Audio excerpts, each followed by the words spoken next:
বন্ধুরা, এখন আজকে জুমার নামাজ আদায়ের জন্য মসজিদের দিকে যাচ্ছি। দেখেন আপনারা কিভাবে মসজিদের দিকে যেতে হয়। মসজিদ জুমার দিনে শত শত মানুষ মসজিদের দিকে নামাজ পড়ার জন্য আসতেছে। তো সৌদি আরবে একটি বিষয় হলো যে সারা সপ্তাহে নামাজ কেউ পড়ুক বা না পড়ুক, কিন্তু জুমার নামাজে অবশ্যই কিন্তু সবাই হাজির হবে এবং কি 5 ওয়াক্ত নামাজও বাধ্যতামূলক পড়তে হবে। পুলিশ যদি দেখে যে নামাজ বাদ দিয়ে আপনি কাজ করতেছেন তাহলে সমস্যা হবে। এজন্য যারা নতুন আসবেন তাদের জন্য বলি, নামাজটা সময় মতো আদায় করবেন। নামাজের সময় রাস্তাঘাটে বাইরে থাকবেন না। প্রিয় বন্ধুরা, দেখুন এত বড় মসজিদ আমি বাংলাদেশে কম দেখেছি। তো মসজিদের চতুর্দিক দিয়ে দেওয়াল, সেখানে শত শত মানুষ নামাজ আদায়ের জন্য আসতেছে। মনে হচ্ছে কেমন যেন একটি ঈদের দিন।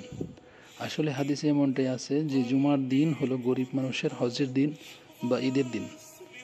তো এই জন্য আমরা দেখেন আজকে নামাজটা কিভাবে আদায় করার জন্য আসলাম। এখানে এক বাঙালি ভাই কাপড় চোপড় বেচতেছে, বিক্রি করতেছে।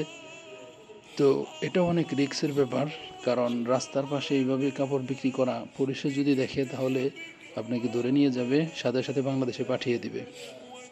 এখানে যদি কাউকে পুলিশে ধরে তাহলে কিন্তু বাঁচার আর কোনো রেহাই নেই, তাকে চলে যেতে হবে। এত বড় শহর, বিশাল বড় শহর। তো এই শহরে আপনি কাজ করতে পারবেন আপনার রিজিক যে কয়দিন আছে, কিন্তু খুব সতর্কের সাথে চলতে হবে। তো এই মসজিদে আমরা উজু করে এখন মসজিদের দিকে যাচ্ছি। আমরা ভিতরে যাব, সেখানে হাজার হাজার মানুষ একত্রে নামাজ আদায় করতেছে। আমাদের বাংলাদেশে যেরকম নামাজের আগে বয়ান হয়, এখানে কিন্তু সেরকম বয়ান হয় না। এখানে শুধু খতিব সাহেব নামাজের সময় আসবে, মুয়াজ্জিন সাহেব আজান দিবে, খতিব সাহেব খুতবা দিবে। ওই খুতবার মধ্যেই সে আরবিতে কিছু নসিহা করবে, আরবিতে কিছু নসিহত করবে। ওই নসিহতটাই হলো আসল। তো এই যে দেখেন শত শত মুসল্লি একত্রে বসে আছে, কিছুক্ষণ পর খতিব আসবে, এখানে খুতবা দিবে, এরপরে নামাজ শুরু হবে। প্রিয় বন্ধুরা, ধৈর্য সহকারে ভিডিওটি দেখুন। ভিডিওটি ভালো লাগলে আমাদের চ্যানেলটি সাবস্ক্রাইব করুন। সৌদি আরবের সুন্দর সুন্দর দর্শনীয় স্থানগুলো আপনারা আমাদের এই চ্যানেলে ভিজিট করতে পারবেন ইনশাআল্লাহ। আমরা নামাজ আদায় করা শেষ, এখন বাহিরে চলে আসলাম। এখানে হাজার হাজার মানুষ এখন যার যার কর্মস্থলে চলে যাচ্ছে, এখন খাবার খাবে, এরপরে তারা যার যার কাজে লেগে পড়বে। প্রিয় বন্ধুরা, ভিডিওটি ধৈর্য সহকারে শেষ পর্যন্ত দেখুন।